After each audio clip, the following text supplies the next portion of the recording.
Hey guys! Tonight we're going to take a journey back to the Viking Age, but we're not focusing on glorious battles or daring explorations. Oh no. Tonight, we're diving into the nitty-gritty, the truly uncomfortable, and frankly, how disgusting Viking hygiene really was. Forget fresh scents and sparkling clean homes. Imagine a world where personal cleanliness was a rare luxury, where the air was thick with smoke and unidentifiable odors, and where your living space was shared with both family and farm animals. You're about to step into a longhouse, and trust me, you probably won't survive this sensory experience with your nose intact or your stomach settled.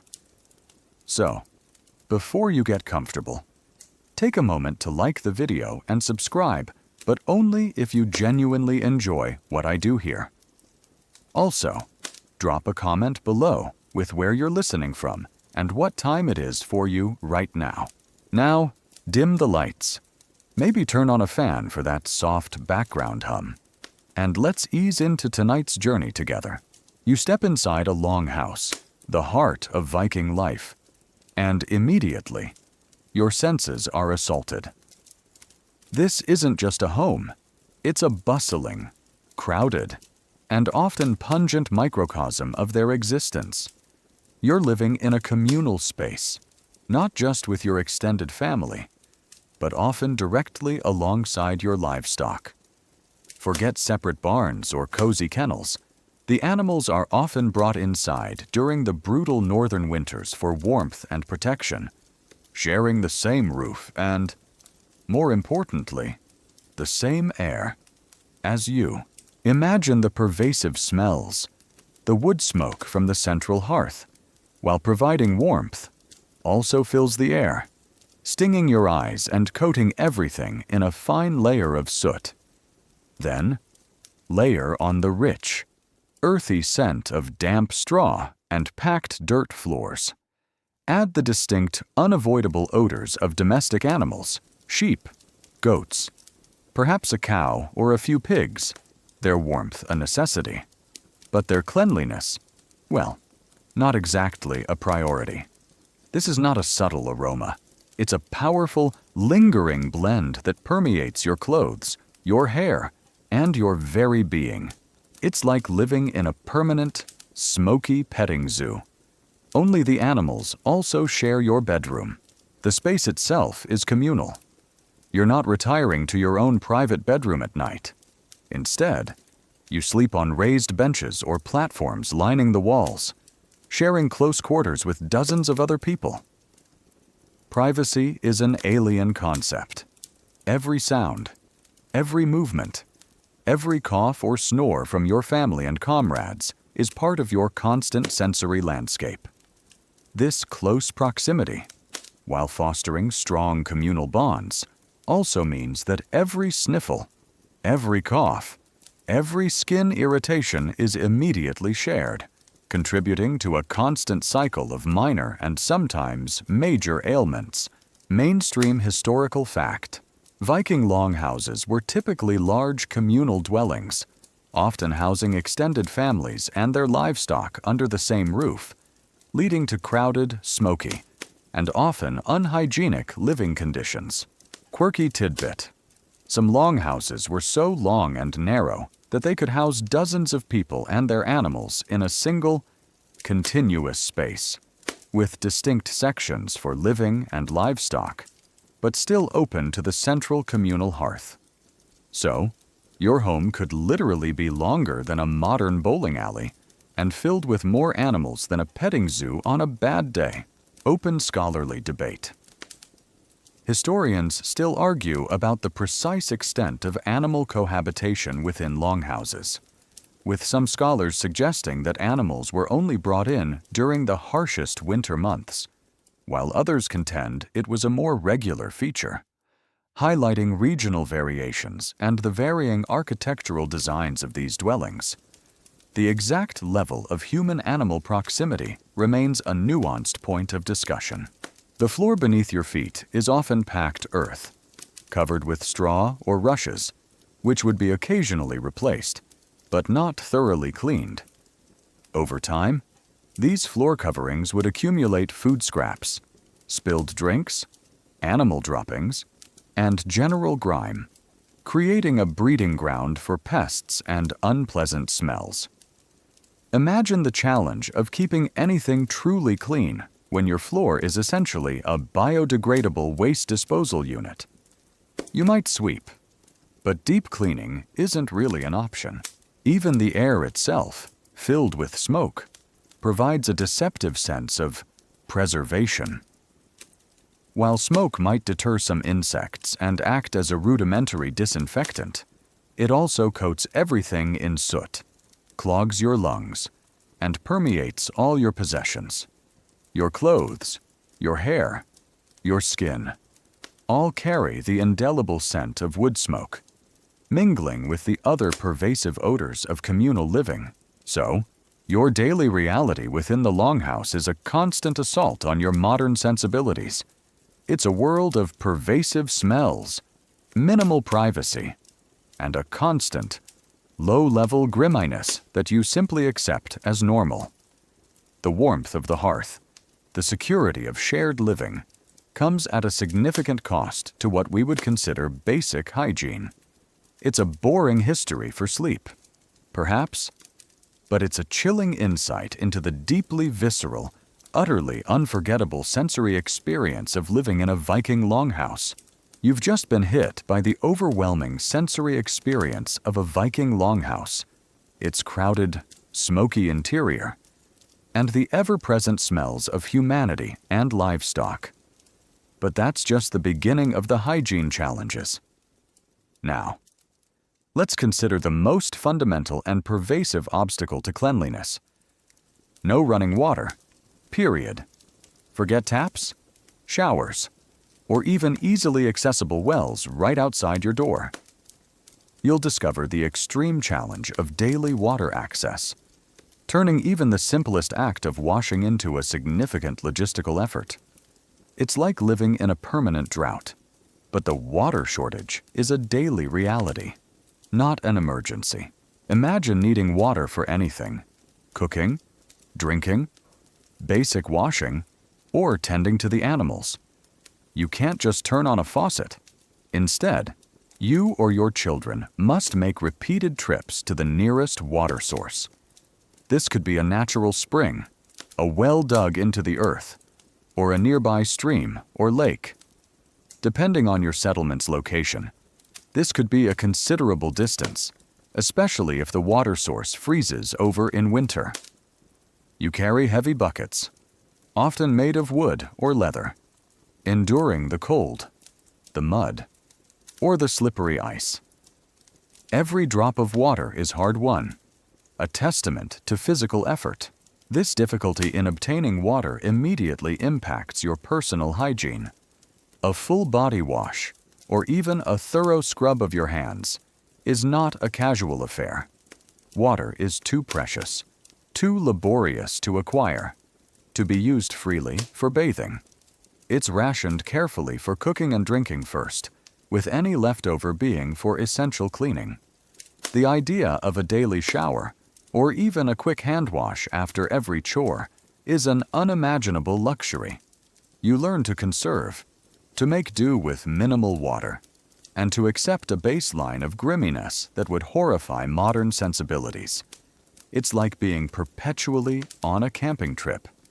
But the camping trip lasts your entire life, and there are no wet wipes. Even for drinking, the water quality is often questionable. While natural springs might be relatively clean, wells could be contaminated by runoff, and streams could carry impurities. There's no filtration system, no understanding of microscopic pathogens. You drink what's available, hoping for the best, and often suffering the consequences of waterborne illnesses. This scarcity of clean drinking water contributes directly to the rampant diseases we'll discuss later. Mainstream historical fact: Viking households lacked running water, relying on external sources like wells, springs, or rivers, making water acquisition a laborious daily chore and significantly impacting personal hygiene practices and sanitation. Quirky tidbit. To manage wastewater and other liquid waste within the longhouse, archaeological evidence sometimes suggests simple drainage channels or absorbent layers beneath the floor.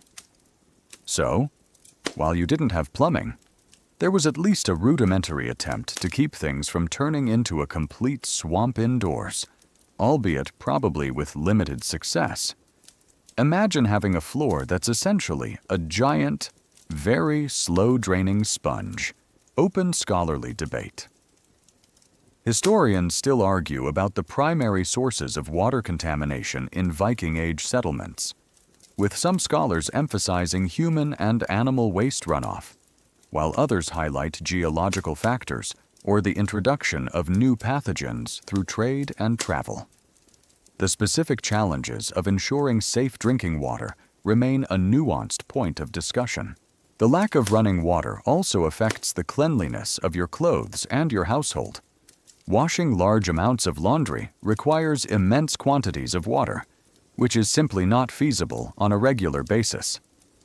Clothes are worn for extended periods, accumulating dirt, sweat, and smells. Floors and surfaces are wiped down sparingly, if at all, further contributing to the general unsanitary conditions. This constant struggle for water permeates every aspect of your life. It shapes your daily chores, your personal habits, and your understanding of cleanliness. You learn to appreciate every drop, to use it efficiently, and to accept a level of grubbiness that is simply part of your existence. The dream of a hot bath, a truly clean body, or a fresh-smelling home is a fantasy, replaced by the pragmatic reality of water scarcity. It's a boring history for sleep. Perhaps, but it's a chilling insight into the profound, unacknowledged labor and the constant challenge of maintaining even a semblance of hygiene in the Viking Age. You've just wrapped your mind around the relentless struggle for basic water, understanding how its scarcity dictated much of your hygiene. Now, let's talk about a topic that no one really wants to think about, but which was an unavoidable daily reality: latrines. Think outdoors. Forget modern indoor plumbing, private stalls, or even a designated outhouse. You faced basic, often unsanitary, waste disposal methods that would be considered profoundly disgusting by today's standards, contributing heavily to the pervasive smells and health risks of Viking life. It's like living in a permanent, open-air music festival, but without the Portaloo rentals. Imagine nature calling. For the vast majority of Viking Age homes, there was no dedicated latrine structure, either inside or immediately outside the longhouse. Instead, people would simply relieve themselves outdoors, in nearby fields, behind bushes, or perhaps in designated dung heaps if they were part of a larger farm. This was the most common, and least hygienic, method of waste disposal. The waste would simply accumulate, exposed to the elements, attracting flies and vermin, and leaching into the surrounding soil, potentially contaminating water sources. It's a very return-to-nature approach. But nature, in this case, would definitely not be happy about it. Within the longhouse itself, especially during the long, dark, and brutally cold winters, going outside for every bodily function was often impractical or impossible. So, how did they manage archaeological evidence suggests a few methods, none of them pleasant. Sometimes, a pit might be dug inside the longhouse, covered with loose planks or straw, acting as a temporary, very rudimentary privy. This would need to be emptied periodically, a truly unpleasant chore that would add to the pervasive odors. Imagine the charming aroma wafting from that corner of the living room. Alternatively, chambers pots. Often simple ceramic vessels or wooden buckets might be used indoors, especially at night or by the infirm. These would then need to be emptied outside, often into a common dung heap that served both human and animal waste. This centralized waste disposal was practical for farming as the dung was valuable fertilizer, but it also created a massive, odorous, and highly unsanitary accumulation of pathogens right near human habitation. It's like having a giant, constantly growing compost pile of human and animal waste just outside your front door. Mainstream historical fact: Viking Age. Waste disposal typically involved outdoor defecation in fields or designated dung heaps, and sometimes rudimentary indoor pits or chamber pots, lacking modern sanitation systems and contributing to widespread unsanitary conditions. Quirky tidbit. In some larger, more organized settlements or fortifications, archaeologists have found evidence of communal cesspits or more formalized waste disposal areas. While still primitive by modern standards, these show some attempts at managing waste on a larger scale.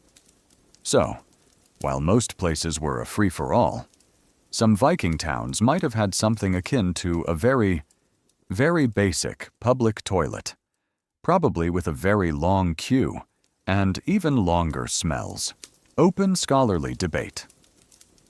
Historians still argue about the precise impact of waste disposal practices on the spread of disease in Viking Age communities, with some scholars emphasizing the direct links to parasitic and bacterial infections, while others note the resilience of populations and argue that disease transmission was multifactorial.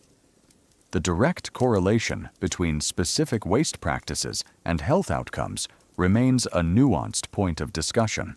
The pervasive presence of human and animal waste contributed heavily to the overall stench of a Viking settlement. The smell of ammonia, sulfur, and decomposing organic matter would hang heavy in the air, especially on warm or damp days. You wouldn't just smell it, you'd get used to it, accepting it as a normal part of your environment. This constant exposure to raw waste also meant a continuous cycle of flies, vermin, and, most importantly, disease vectors. Pathogens would easily spread from the waste to food, water, and direct human contact, exacerbating the health issues that plagued Viking communities. So, your daily routine involved not just battling the elements and securing food, but also navigating a landscape dotted with human and animal excrement. The lack of proper latrines was not merely an inconvenience, it was a fundamental unsanitary reality that contributed to the grimness of Viking life and the constant threat of illness. It's a boring history for sleep, perhaps, but it's a chilling insight into the truly raw, utterly unglamorous, and deeply disgusting realities of basic sanitation in the Viking Age. You've just gotten a rather unpleasant whiff of Viking waste disposal, a grim reality that contributed to the pervasive stench. Now, let's talk about personal cleanliness. Or rather, the stark lack thereof bathing was rare and ritualistic. Forget daily showers or even a quick rinse under the tap. You'll learn that full body washing, especially with warm water, was an infrequent, often communal, and even ritualistic event. Utterly unlike our modern concepts of personal hygiene. It's like living in a permanent dry shampoo advertisement, but the dry shampoo is just more dirt and regret. Imagine a typical week, or even a month.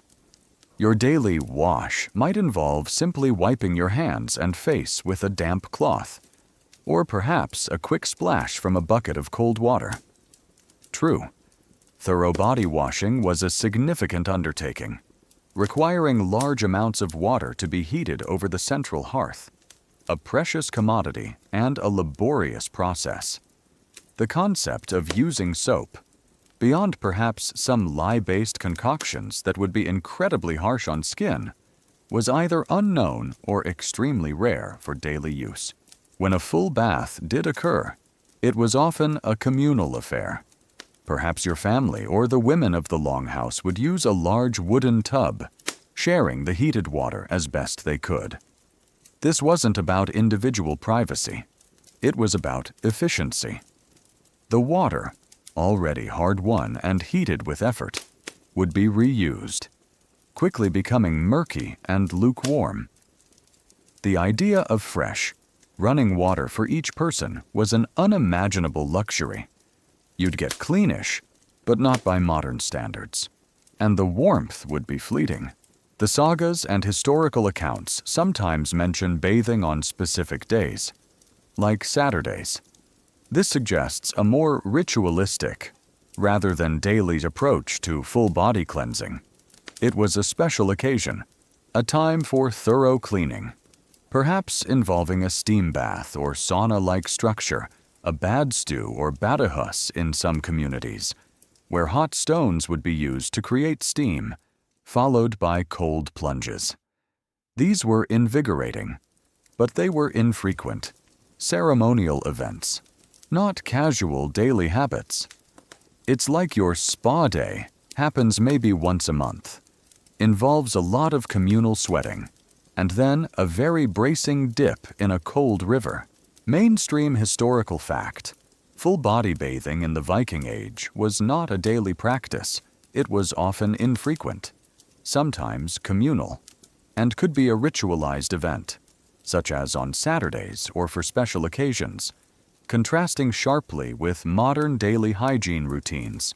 Quirky tidbit: the word Saturday itself in Old Norse was lagardagur, meaning washing day or bath day, suggesting that it was a designated day for personal hygiene for some, perhaps in a communal bathhouse, or with more thorough washing at home. So, your weekend plans might literally involve bath day as the highlight, which certainly puts modern Saturday Night Fever into perspective. Open scholarly debate. Historians still argue about the precise frequency and methods of bathing across different social classes and regions in the Viking Age, with some scholars emphasizing the relative cleanliness of Vikings compared to other early medieval Europeans due to access to steam baths, while others highlight the overall limitations in sanitation and water access for most of the population. The exact nuances of Viking bathing habits remain a point of discussion. This infrequent bathing meant that a baseline level of grime, sweat, and body odor was simply a part of life. You would get used to it, as would everyone around you. Your senses would adapt, and the pervasive smell of unwashed bodies, mixed with wood smoke and animal odors, would simply be the normal scent of your world. There was no escaping it, and no judgment, because everyone was in the same boat, often literally, on a longship, which we'll get to. The clothing you wore, typically wool, was also rarely washed. It was thick, durable, and retained heat even when damp, but it also accumulated dirt, sweat, and smells over long periods of wear. Washing wool was a difficult process, and drying it in the northern climate was even harder. So, your garments became a second skin, absorbing the odors of your life, a constant reminder of the limited means of personal cleanliness. So, your daily reality was one of minimal personal washing, infrequent full baths, and a constant pervasive awareness of your own, and everyone else's, body odor. The cleanliness you experience today is an unimaginable luxury. For you, the Viking, hygiene was a practical challenge, a laborious undertaking, and often a secondary concern to the more immediate needs of survival. It's a boring history for sleep, perhaps, but it's a chilling insight into the deeply visceral, and often quite smelly, reality of personal cleanliness in the Viking Age. You've just wrapped your mind around the infrequent and often communal nature of Viking bathing, realizing that a daily soak was a distant dream. This brings us directly to your clothing. another major contributor to the overall lack of hygiene clothing, made of wool and dirt. Forget the convenience of modern washable fabrics. You wore durable, often unwashed garments that accumulated grime, sweat, and odors over long periods of wear, turning your very attire into a persistent source of discomfort and unsanitary conditions. It's like living in a permanent, unlaundered sleeping bag. But that sleeping bag is also your entire wardrobe. Imagine your typical outfit. It consists primarily of wool, a remarkable fiber that is warm even when damp and incredibly durable. You wear a tunic, trousers for men, or a long gown for women, and perhaps an outer cloak. These garments are thick, heavy, and built to withstand the brutal northern climate and the rigors of daily life. They are your primary defense against the cold, the wind, and the elements. But they are also a magnet for dirt. As you go about your daily chores, farming, tending livestock, working with wood, or cooking over a smoky hearth, your clothes are constantly exposed to dust, mud, animal waste, and soot, sweat, mixed with the pervasive smoke from the longhouse fire, permeates the wool, creating a stubborn, lingering odor. There's no easy way to wash these heavy garments. Large quantities of water would be needed, and that water, as we discussed, is precious and hard to obtain. Drying thick wool in the damp northern climate, especially during winter, is a formidable challenge, often taking days. So, frequent washing is simply impractical. This means you wear your clothes for extended periods, perhaps weeks or even months, without a thorough wash. They become stiff with accumulated grime, sticky with sweat, and impregnated with the smell of smoke, animals, and unwashed bodies. They literally become a second skin, a tangible record of your daily toil and the unsanitary environment you inhabit. You wouldn't just smell your clothes, they'd feel dirty against your skin. A constant, low-level irritation. Mainstream historical fact Viking clothing, primarily made of wool and linen, was durable but not frequently washed due to the difficulty of obtaining and heating sufficient water, leading to the accumulation of dirt, sweat, and odors over extended periods of wear. Quirky tidbit: archaeological finds sometimes include remarkably well-preserved fragments of Viking textiles, often showing evidence of patching and repair, indicating that clothes were highly valued and carefully maintained to prolong their lifespan, rather than being discarded due to dirtiness. So, your garments were less about fashion and more about function, lasting through many brutal years, often repaired until they were more patch than original fabric. Open scholarly debate. Historians still argue about the precise frequency of clothes washing in Viking Age households, with some scholars suggesting that basic rinsing or airing outdoors might have been more common than full washing, while others emphasize the practical limitations that would have made thorough cleansing a rare event. The exact nuances of garment hygiene remain a point of discussion. The lack of clean clothes also contributes to skin irritation and infections. Rubbing against dirty fabric can cause chafing, and accumulated sweat and grime create a breeding ground for bacteria. Small cuts or abrasions on your skin, already exposed to a generally unsanitary environment, would be more prone to becoming infected when constantly in contact with dirty clothing. You might constantly scratch at an itch you can't quite pinpoint, a persistent discomfort that never truly goes away. Furthermore, pests like fleas and lice would thrive in unwashed clothing, especially wool. These tiny biting creatures would add another layer of persistent irritation, contributing to itching and discomfort. You'd probably spend a fair amount of time picking through your clothes, or having someone else do it for you, trying to dislodge the tiny inhabitants of your personal ecosystem. So, your clothing is far more than just attire. It's a living testament to the challenging hygiene standards of the Viking Age. It provides essential warmth and protection, but it also traps dirt, harbors pests, and constantly reminds you of the pervasive grimness of your world.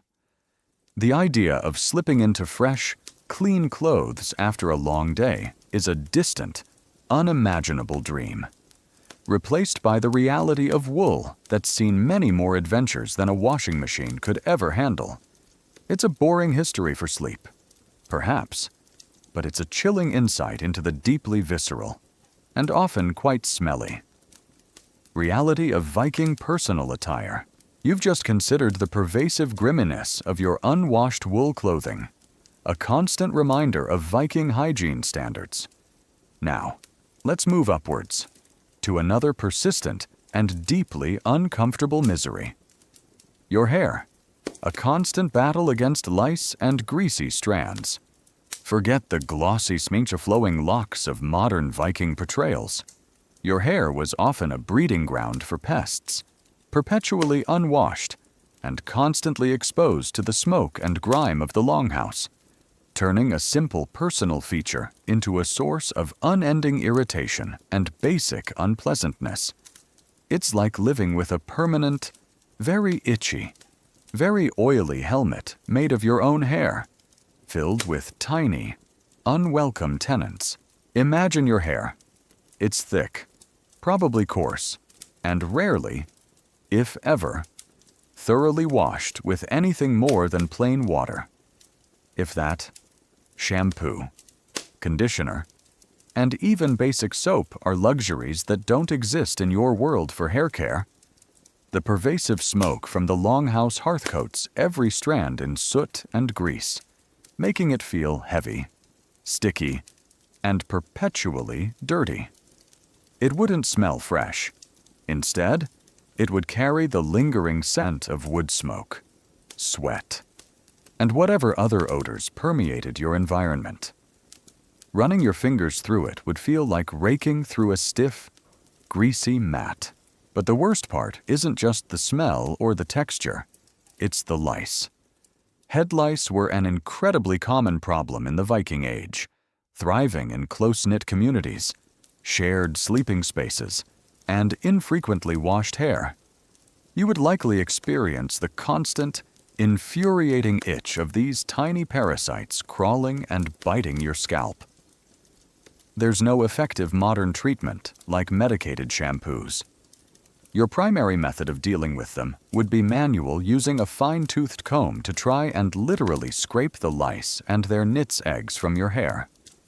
This would be a frequent, tedious, and often communal activity, performed by family members for each other, a testament to the sheer scale of the infestation.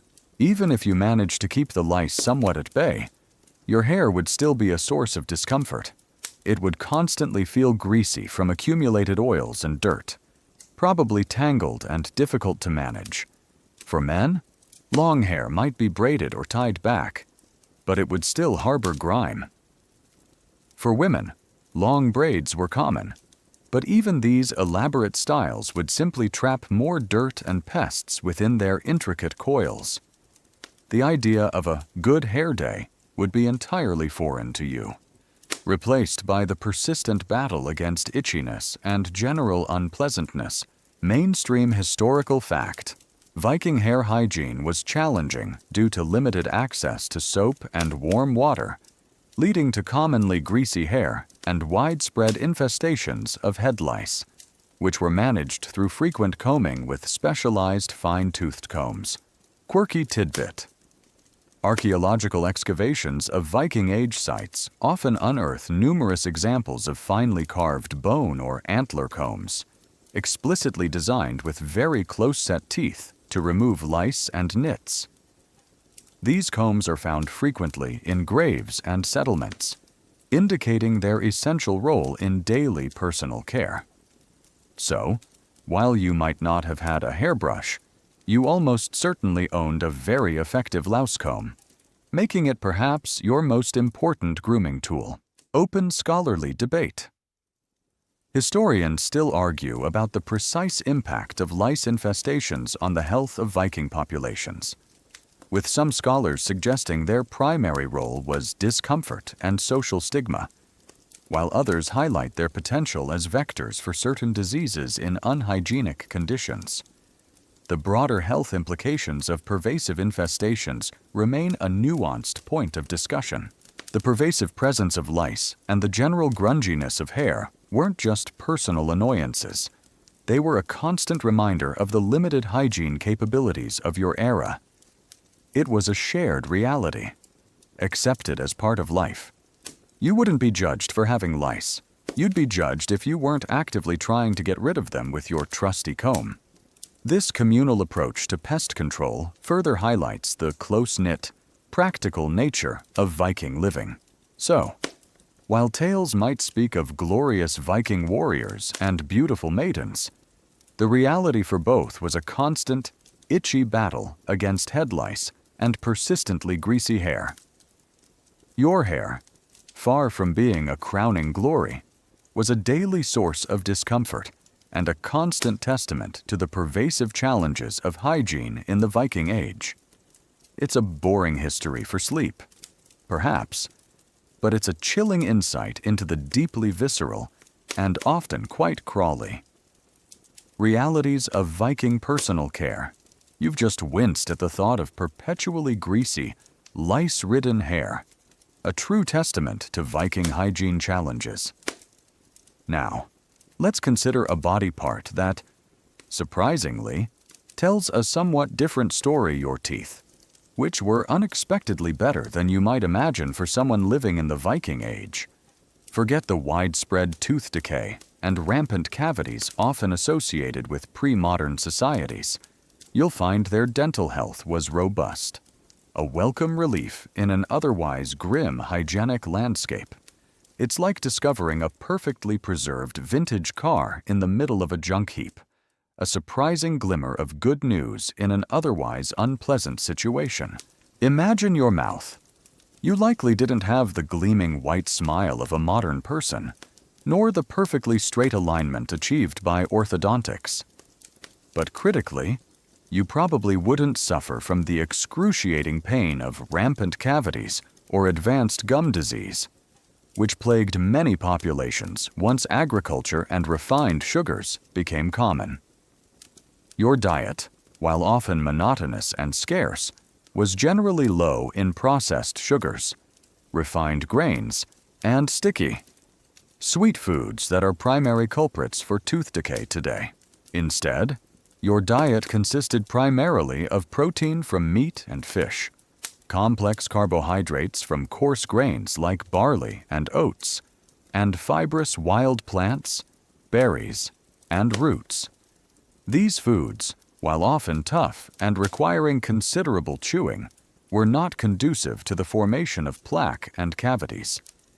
The coarse nature of your diet might even have provided a natural abrasive action, helping to clean your teeth as you ate. It's like having a built-in toothbrush in every meal. Only the bristles are made of tough grains and fish bones. Archaeological evidence supports this surprising finding. Skeletons unearthed from Viking Age burial sites frequently show teeth that are worn down from constant chewing on tough foods, and the grit often present in stone-ground flour. However, they generally exhibit lower rates of dental caries cavities and periodontal disease, gum disease, compared to later medieval populations or modern societies. While dental abscesses and tooth loss certainly occurred, they appear to be less frequent than one might expect.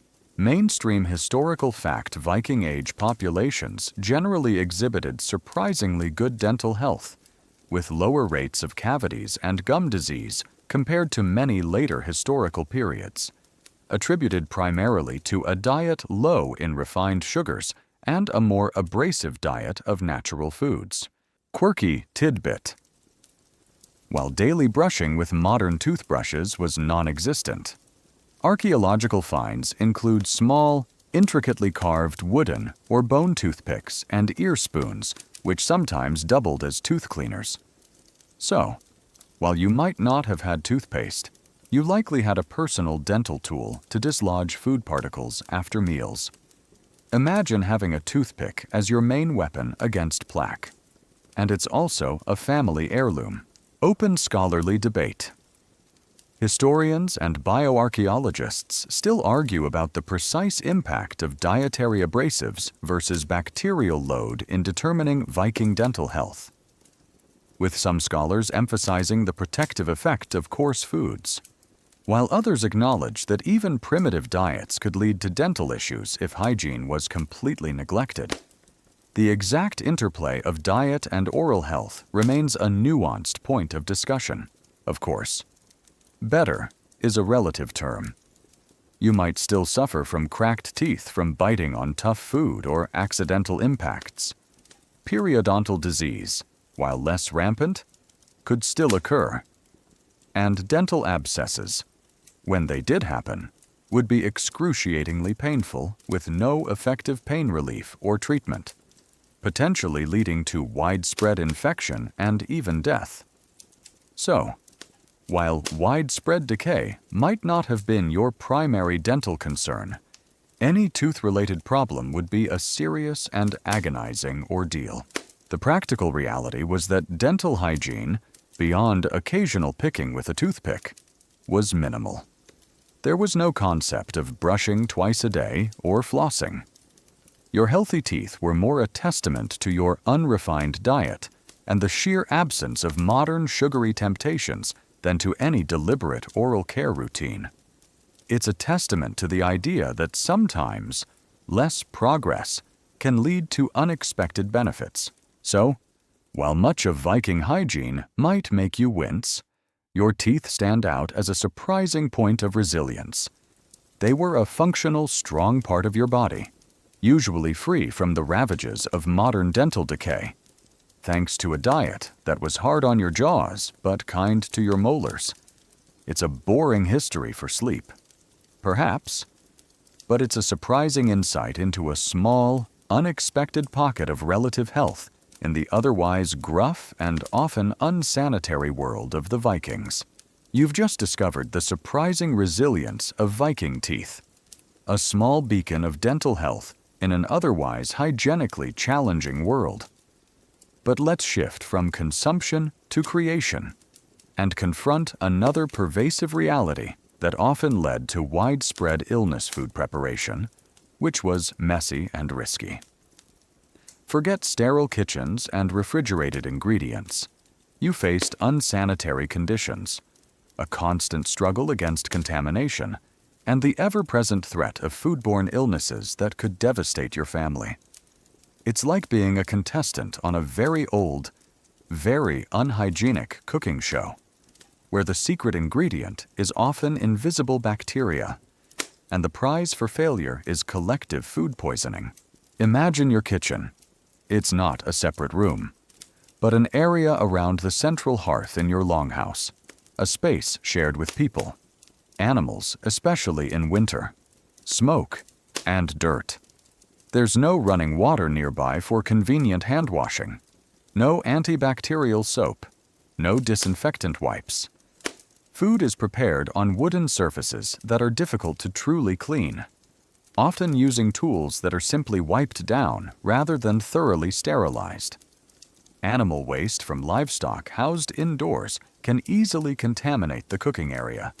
Flies, attracted to food scraps and waste, would constantly buzz around, acting as vectors for disease. It's a constant battle against pervasive grime, a battle you're often fighting with one hand tied behind your back. The process of preparing meals often involved raw meat, fish, and dairy products. Understanding of proper food handling was rudimentary. Cross-contamination would be rampant. The same knife used to cut raw meat might then be used for vegetables, or unwashed hands might transition from tending animals to kneading dough. Without refrigeration, food spoilage was a constant threat. You relied on your senses, sight and smell, to detect spoilage. But many dangerous pathogens are invisible and odorless, silently multiplying. One bad batch of meat or one contaminated piece of fish could sicken an entire household. Preservation techniques, while vital for survival through winter, also carried risks. Salting, smoking, and drying could be effective, but if done improperly, they could allow harmful bacteria or molds to flourish. Fermentation, used for dairy products like skyr, required precise conditions. A slight deviation could turn a nutritious food into a source of illness. You were constantly walking a fine line, trying to preserve food without inadvertently turning it into a biological weapon. Mainstream historical fact: Viking food preparation and storage methods, lacking modern sanitation and refrigeration, posed significant risks of foodborne illnesses, with practices like open hearth cooking and cohabitation with livestock contributing to contamination. Quirky tidbit: to manage spills and keep the main living area somewhat clean, longhouses often had absorbent layers of straw or peat on the floor. While this helped absorb liquids, it also created a moist, organic environment that could be a breeding ground for bacteria and attract pests, ironically contributing to the very unsanitary conditions it was meant to alleviate. So, your attempt at a floor mat was also a giant. Slow composting biological hazard. Open scholarly debate. Historians still argue about the precise prevalence of specific foodborne pathogens in Viking Age diets, and the extent to which a generally robust immune system due to constant exposure provided some resilience. Some scholars emphasize the high burden of parasitic worms and bacterial infections, while others highlight the adaptability of traditional diets. The exact impact of food hygiene on health outcomes remains a nuanced point of discussion. For you, the Viking wife, this constant battle against contamination added immense stress to your already demanding duties. Every meal prepared, every piece of meat preserved, every portion of milk fermented, carried the implicit risk of making your family sick. You were responsible for the health of your household, and that responsibility weighed heavily, especially when the invisible enemies of bacteria and parasites could strike without warning. The consequences of foodborne illness were swift and brutal. Violent vomiting, severe diarrhea, debilitating cramps. These could lead to rapid dehydration and death, particularly for children and the elderly. There were no rehydration solutions, no antibiotics, just the body's grim fight for survival. You lived with the knowledge that a simple meal, intended to nourish, could instead bring sickness and death to your longhouse. So, while your kitchen was the heart of your home, it was also a place of constant vigilance against unseen threats. Your food preparation was a testament to ingenuity and necessity, but it was also a daily, risky endeavor, fraught with the danger of contamination. It's a boring history for sleep, perhaps, but it's a chilling insight into the profound, unacknowledged misery of trying to feed a family safely in the incredibly unhygienic world of the Vikings. You've just realized the constant, unseen dangers lurking in your very kitchen, making food preparation a high-stakes gamble. Now, let's move you from the relative stability of the longhouse to another realm where hygiene was practically non-existent. The longship, a floating petri dish. Forget any romantic notions of grand voyages. You endured prolonged journeys in incredibly cramped, wet, and utterly unhygienic conditions, turning your primary mode of travel into a breeding ground for sickness and pervasive discomfort. It's like being stuck on a perpetually damp, violently rocking bus with 100 unwashed strangers, all of whom have the flu. Imagine stepping aboard a longship. It's an open vessel, designed for speed and maneuverability, not comfort or sanitation. There are no enclosed cabins, no private quarters. You and dozens of your comrades or your family, if it's a migration, are packed tightly together, shoulder to shoulder, between the rowing benches. Privacy is an alien concept. Every breath you take, you share with everyone else. Every sniffle, every cough, every body odor is part of the collective experience. The constant dampness is pervasive. Sea spray washes over the deck. Rain soaks your wool clothing, and the bilge water collects at the bottom of the hull. Everything feels perpetually wet and cold. Your clothes, already rarely washed, become even more saturated with grime, sweat, and salt, contributing to skin irritation and a pervasive stench. You try to sleep huddled together for warmth, but the dampness seeps into your bones, and the rocking motion of the ship makes true rest almost impossible. Sanitation is virtually non-existent. There are no latrines or designated waste areas on board. Human waste would likely be relieved over the side of the ship, or, in rough weather, into buckets that would then be emptied. Food scraps would simply be discarded onto the deck or into the bilge, attracting rats and other vermin.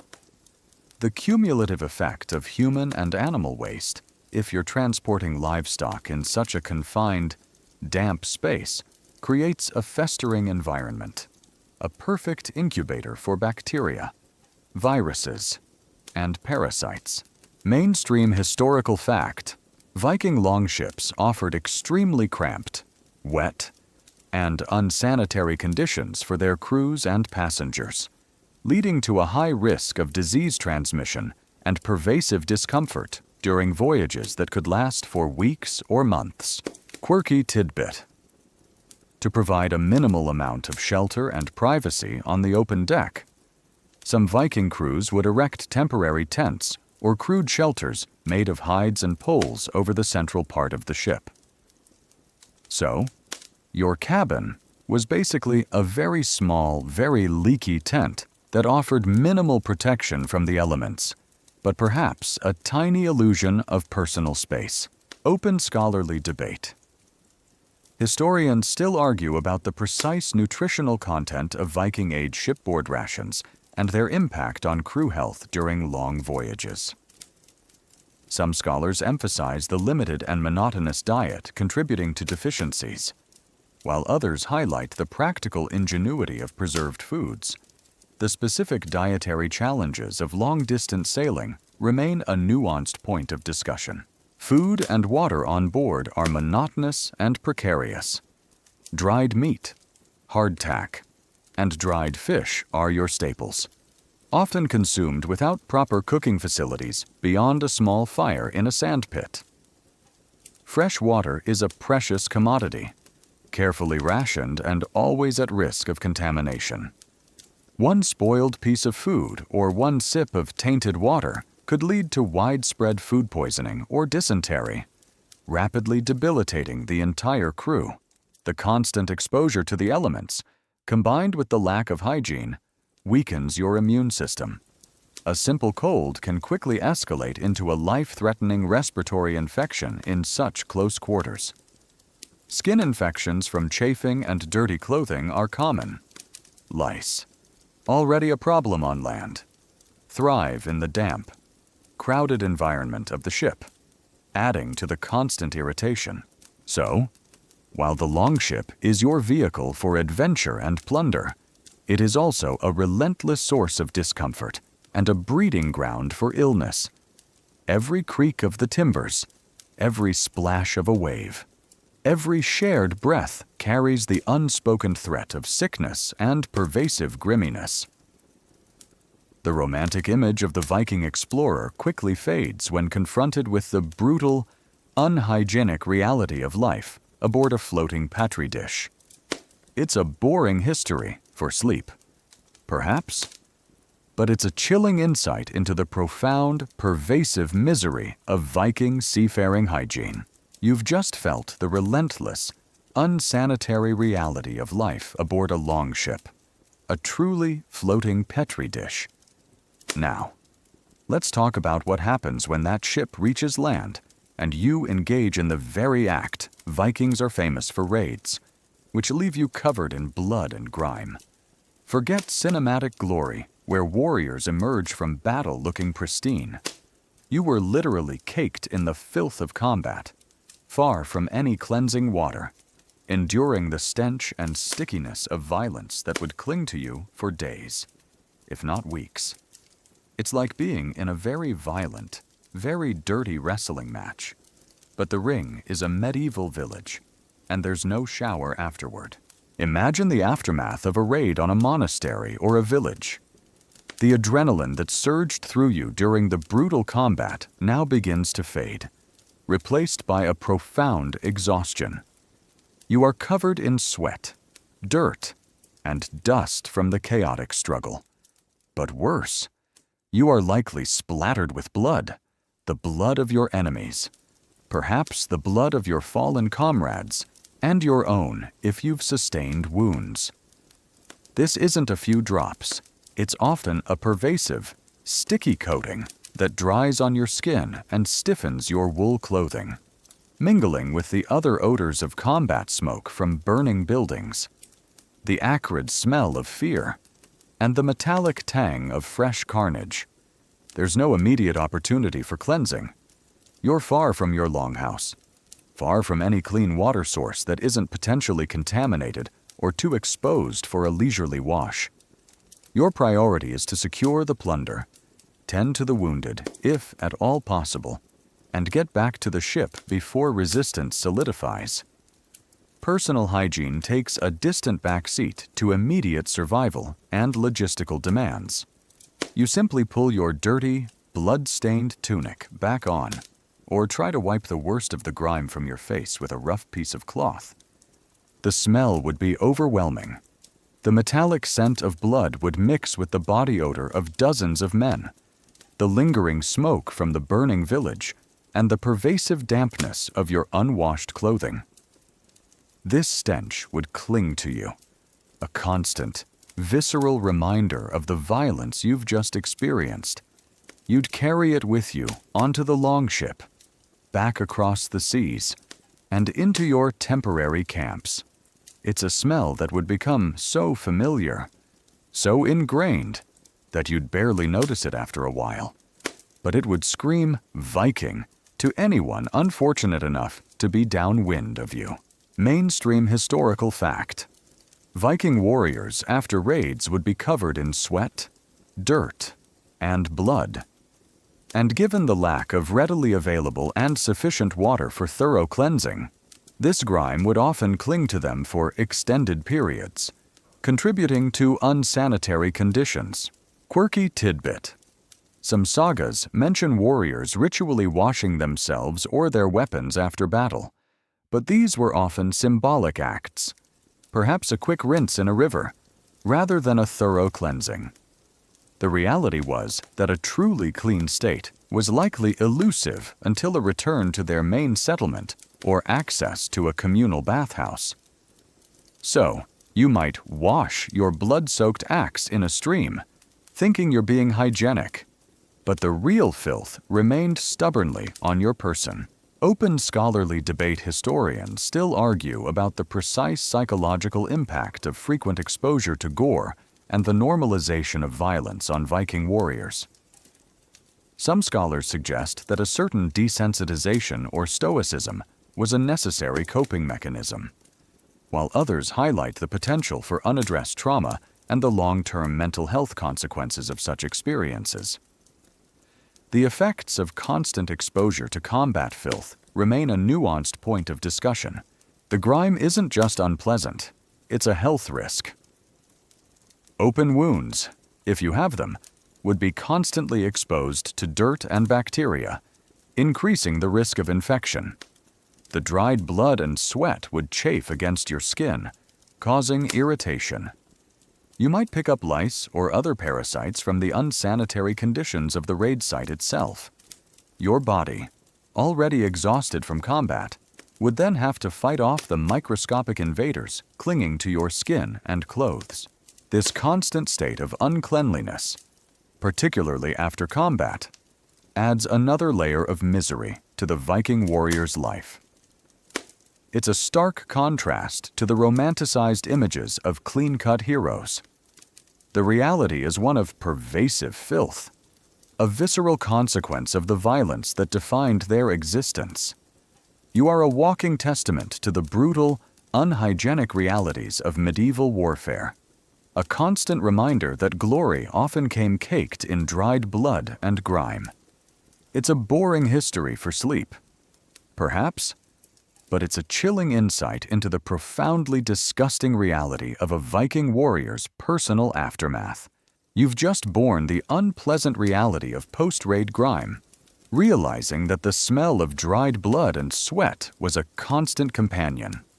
Now, let's consider the most insidious and pervasive misery that stalked every Viking throughout their life disease, an ever-present threat. Forget modern medicine, antibiotics, or even a basic understanding of germ theory.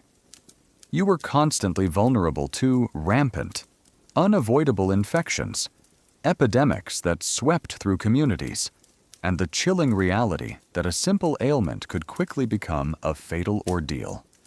It's like living in a giant, perpetually uncleaned petri dish, where every sniffle could literally be your last breath. Imagine your longhouse. It's a crowded communal space, often shared not only with your extended family, but also with livestock, especially during the long, brutal winters. The air is thick with wood smoke, animal odors, and the general grime of daily life. Sanitation, as we understand it, is virtually non-existent. Human and animal waste might be present in or near living areas, making perfect breeding grounds for bacteria and parasites. Water, drawn from communal wells or streams, could easily be contaminated by runoff. Food, often stored for long periods without refrigeration, could harbor unseen pathogens. Every breath you take, every bite you eat, every sip you drink, carries a hidden risk. As a Viking, regardless of your age or status, your immune system was constantly under siege. Common infectious diseases that are minor inconveniences today were terrifying death sentences. Measles, influenza, dysentery, pneumonia, smallpox, likely introduced through contact with new populations during raids or trade. These could sweep through your community like wildfire, decimating populations with horrifying speed. You would witness the loss of children, siblings, parents, and friends with a frequency that would shock modern sensibilities. The constant cycle of illness and death was a familiar rhythm, a grim companion to your daily life. Wounds, even minor ones from daily chores, accidents, or the inevitable rough and tumble of Viking life, could easily become infected. A cut from a rusty tool, a scrape from a fall, or a deeper injury from combat. Remember that post-raid grime could quickly fester. Without antibiotics, proper antiseptics, or sterile surgical techniques, localized infections could rapidly spread, leading to sepsis, gangrene, and a slow, agonizing death. Pain was managed with rudimentary herbal remedies, if at all, and fever was often left to run its course, hoping your body's own defenses were strong enough to fight off the invaders.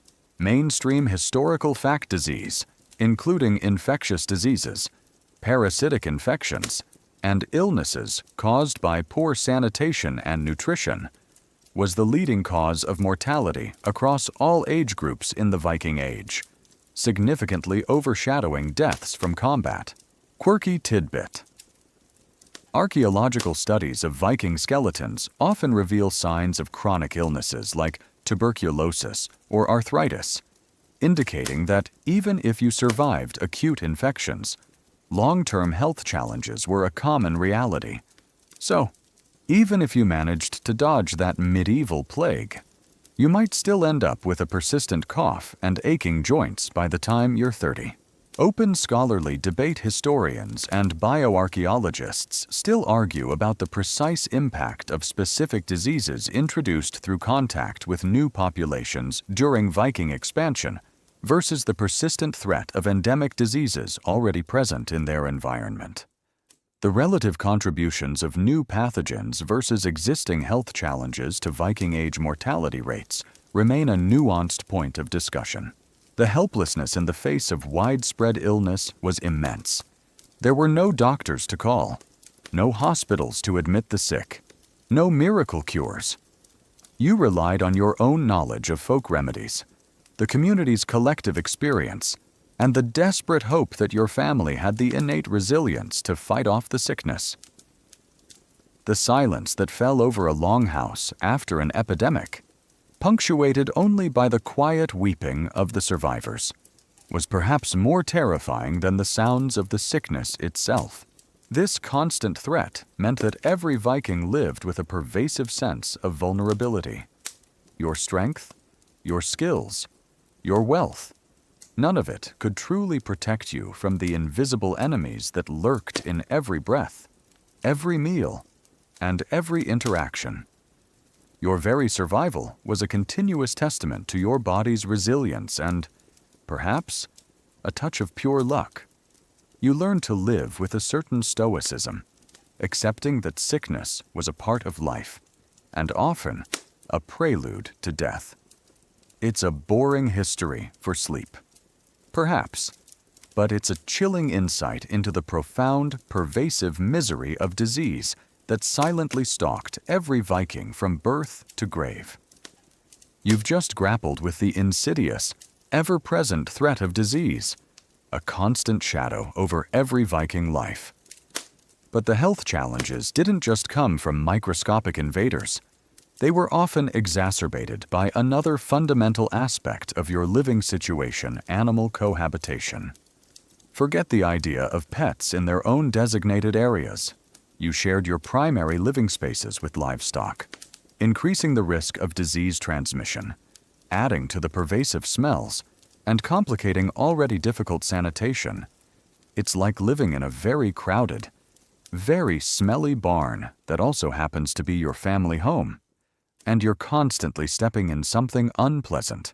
Imagine your longhouse, especially during the long, brutal winter months, to protect them from the elements and from predators, and to harness their body heat. Animals like sheep, goats, chickens, and sometimes even a cow or pigs were often brought inside, housed in a section of the longhouse, often separated from the human living area by only a simple partition or even just a change in floor level. This meant you were literally breathing the same air as your livestock, sharing your warmth, and enduring their pervasive presence. The smells would be overwhelming and constant. The earthy scent of straw and animal bedding, mixed with the strong odors of animal waste dung and urine, would permeate the air, blending with the ever-present wood smoke. This was not a subtle aroma. It was a powerful, all-encompassing stench that would cling to your clothes, your hair, and your skin, a constant reminder of the crowded, shared environment. Your senses would adapt, of course, but the underlying griminess would be undeniable, beyond the smell. The most significant danger of animal cohabitation was the increased risk of disease transmission. Animals carry a host of bacteria, viruses, and parasites that can easily be transferred to humans, especially in crowded, unsanitary conditions. Diseases like tuberculosis, salmonella, E. coli, and various parasitic worms could spread directly from livestock to humans through fecal matter, dust, or direct contact. Children, who often played on the floor and had weaker immune systems, were particularly vulnerable to these zoonotic infections. It's like living in a farm animal, petting zoo, where all the animals are secretly germ factories, and you're constantly forgetting to wash your hands. Mainstream historical fact: Viking longhouses often included designated areas for livestock, particularly during winter, leading to close cohabitation with animals that increased the risk of disease transmission to humans and contributed to unsanitary living conditions. Quirky tidbit: archaeological excavations of longhouses have revealed distinct aisle areas where animal stalls would have been, often with heavier layers of organic material and waste, providing direct evidence of animals living under the same roof. So, the layout of your home literally included a designated animal apartment, complete with its own unique aroma profile. Open scholarly debate. Historians still argue about the precise extent and seasonal nature of animal cohabitation in different Viking Age longhouse designs and regions. Some scholars suggest it was more common in colder regions or for smaller, poorer households, while others emphasize its widespread practice for warmth and security, acknowledging varying degrees of separation within the structures. The nuances of human-animal living arrangements remain a point of discussion. The waste produced by animals further complicated the already difficult sanitation issues. While some waste might have been regularly removed to outdoor dung heaps, the constant presence of animals indoors meant a continuous contribution to the overall filth. Flies, attracted to both human and animal waste, would buzz freely throughout the longhouse, acting as vectors for disease, moving pathogens from contaminated areas directly to uncovered food. Managing the animals also added to your daily workload. You would be responsible for feeding them, watering them, and ensuring their well-being, even amidst the cramped conditions. This constant interaction, while vital for the household's survival, also meant increased exposure to potential contagions and parasites. So, your daily life as a Viking, particularly during the long, dark winters, was one of intimate cohabitation with your livestock.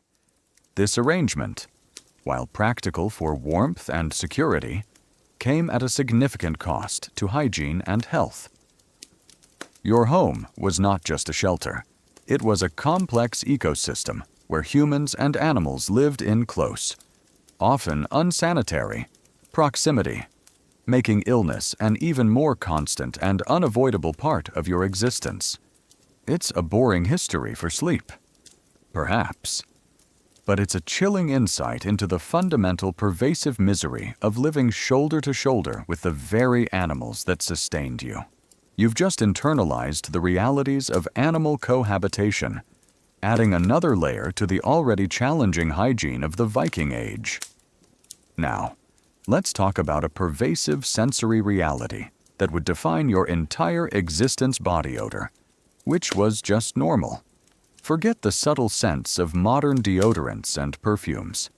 You'd experience the strong, constant, and accepted reality of unwashed smells, a pervasive aroma of humanity, animals, and smoke that was simply the baseline for daily life, shaping your very perception of cleanliness. It's like living in a permanent, open-air locker room. But the locker room is also your home, and there's no functioning ventilation. Imagine your senses. Your nose, from earliest childhood, would adapt to this constant olfactory landscape. The dominant smells would be a complex blend: the pervasive wood smoke from the longhouse hearth, mingling with the earthy tang of damp turf and packed dirt floors. Layered upon this, you'd have the distinct, unavoidable odors of human sweat and unwashed bodies, compounded by the presence of livestock. It's a powerful, lingering aroma that permeates everything: your clothes, your hair, the very air you breathe. This wasn't a temporary smell you could escape. It was the normal scent of your world. Personal body odor, in particular, was simply a fact of life. with infrequent bathing, limited changes of clothes, and no modern deodorants. The natural scent of human bodies, mixed with accumulated sweat and grime, would be constant. You would smell yourself, and you would smell everyone else around you, all the time. There was no social stigma attached to it, because everyone was in the same situation. It was simply how people smelled. It's like living in a time before air conditioning, but for personal scent, and everyone just accepts the pervasive warmth. The smell would be particularly intense in the crowded confines of the longhouse, especially during the long, dark winters when everyone was confined indoors. Huddled together for warmth, the combined odors of dozens of unwashed bodies, farm animals, and smoky fires would create a heavy, inescapable atmosphere. Sleeping in close proximity would mean being constantly aware of the unique personal scent of each family member. You wouldn't just hear your family, you'd smell them, a constant reminder of shared intimacy and lack of personal space. Mainstream historical fact body odor was a pervasive and accepted reality in the Viking Age due to infrequent bathing, lack of deodorants, and communal living conditions, meaning that the senses of smell for people in this era would have been accustomed to and normalized scents considered strong or unpleasant today. Quirky tidbit accounts from foreign observers, particularly those from more hygienically advanced cultures like the Byzantine Empire, sometimes remarked on the strong smell of the Norsemen, implying that their scent was indeed distinct and noticeable to outsiders. So, while you might not have noticed it, any foreign traveler would likely get a powerful, lasting impression of your personal aroma. You probably wouldn't pass a modern airport security check if they had odor scanners. Open scholarly debate. Historians still argue about the precise subjective experience of smell in the Viking Age, with some scholars emphasizing human adaptability to olfactory environments and the normalization of strong scents, while others highlight the likely discomfort and health implications associated with pervasive odors and limited hygiene. The sensory world of the Vikings remains a nuanced point of discussion. This constant olfactory environment meant that your perception of clean would be drastically different from a modern person's. Cleanliness might be associated with freshly washed hair after a rare bath day, or the fleeting scent of fresh air after stepping outside on a clear, cold morning. But the baseline, the normal state, was one of pervasive, unwashed humanity. Your senses would filter out the strongest, most constant smells, much like you might stop noticing the background hum of a refrigerator after a while. The clothing you wore, often heavy wool, would absorb these smells, retaining them for long periods. Your personal belongings, your bedding, even the very walls of the longhouse would all carry this unique, pervasive scent. It was the smell of Viking life itself, a constant reminder of the physical realities of your existence, the close-knit nature of your community, and the limitations of their hygiene practices. So, while tales might speak of glorious Viking adventures, the reality of everyday life was permeated by a constant, inescapable aroma that would shock modern sensibilities. Your personal scent, and the scent of everyone around you, was simply part of the fabric of existence, a normalized aspect of a world with very different standards of cleanliness. It's a boring history for sleep, perhaps, but it's a chilling insight into the deeply visceral, and often quite pungent, reality of daily life in the Viking Age. You've just been immersed in the pervasive, accepted reality of Viking body odor, a constant sensory backdrop to your life. Now, let's bring it all back home, literally, and confront a specific misery that compounded all the other hygiene challenges winter, which meant a stale and stuffy longhouse. Forget fresh air and open windows. you faced months indoors, confined with family, animals, and all their associated odors, compounding the pervasive lack of fresh air and making your living space a veritable breeding ground for discomfort and illness. It's like being sealed inside a very large, very unventilated terrarium for half the year. Only the terrarium is also a smoky, crowded barn. Imagine the onset of the long northern winter, the brutal cold, the heavy snows, and the extreme shortening of daylight hours mean that outdoor activity becomes severely limited.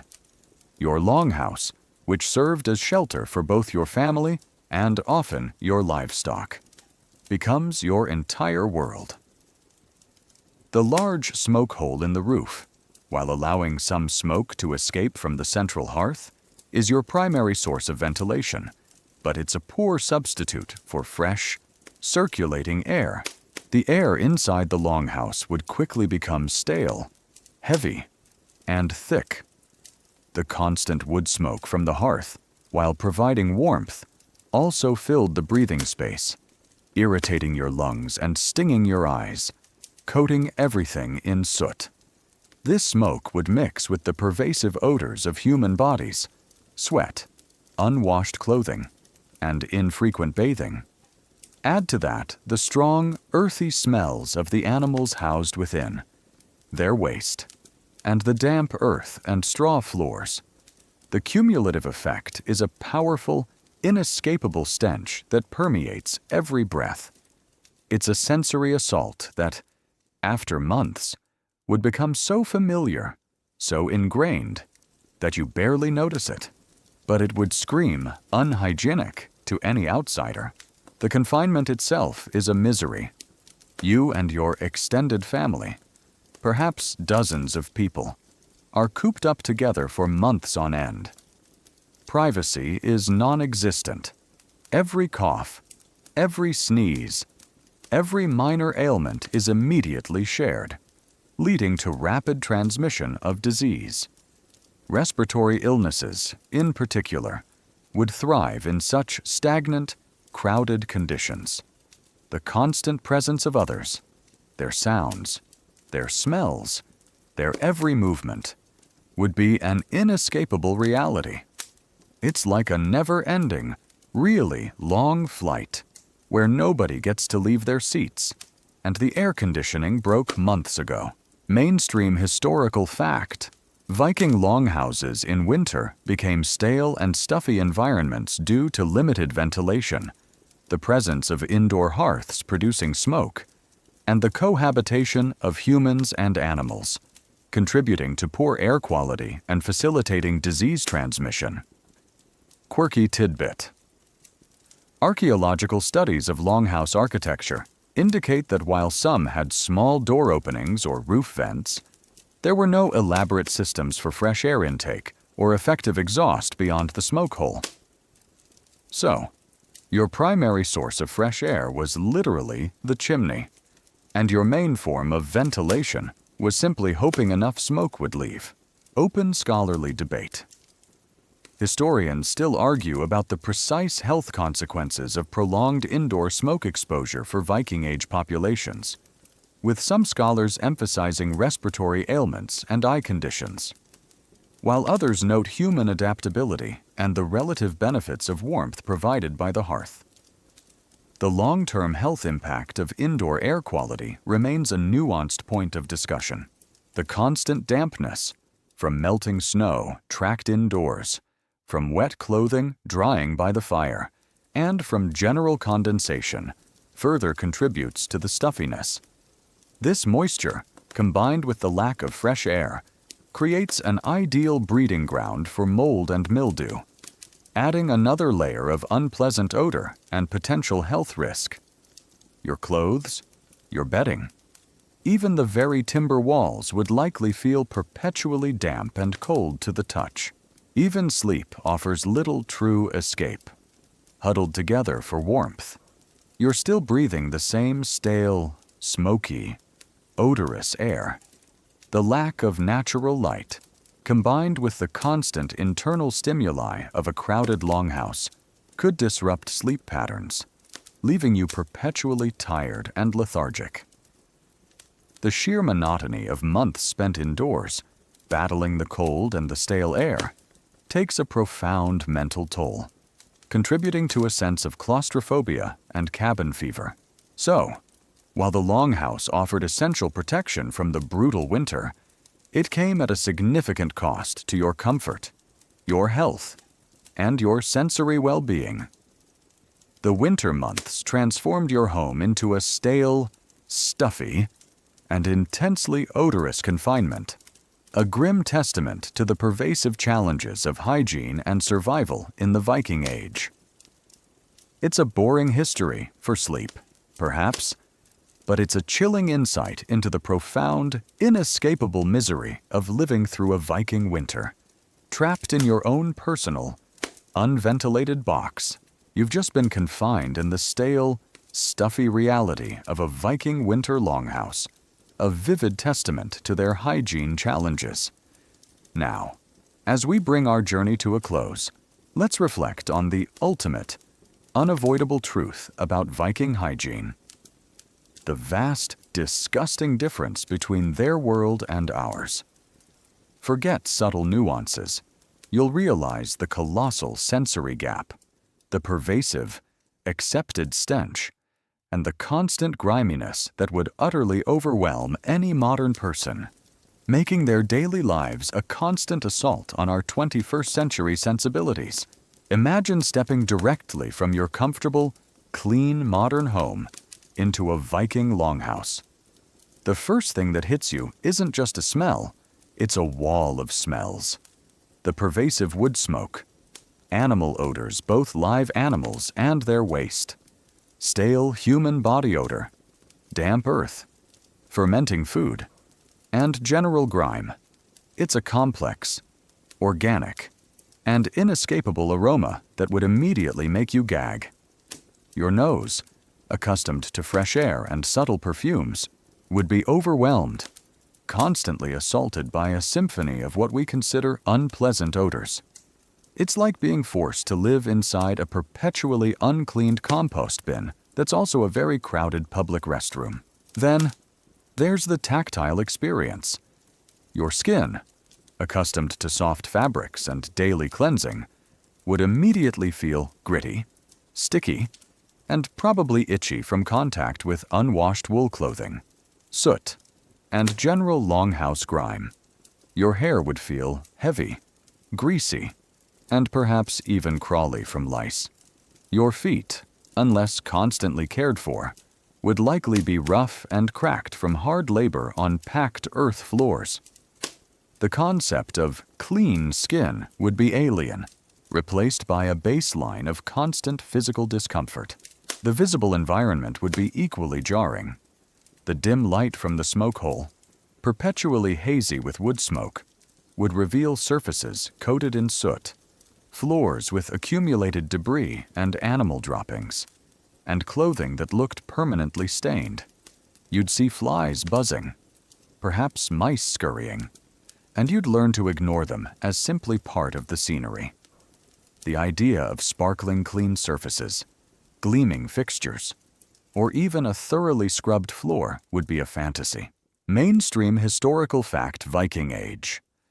Hygiene standards and daily practices differed vastly from modern ones, with communal living, limited water access, and lack of advanced sanitation resulting in a pervasive environment of odors, dirt, and increased susceptibility to disease. Quirky tidbit.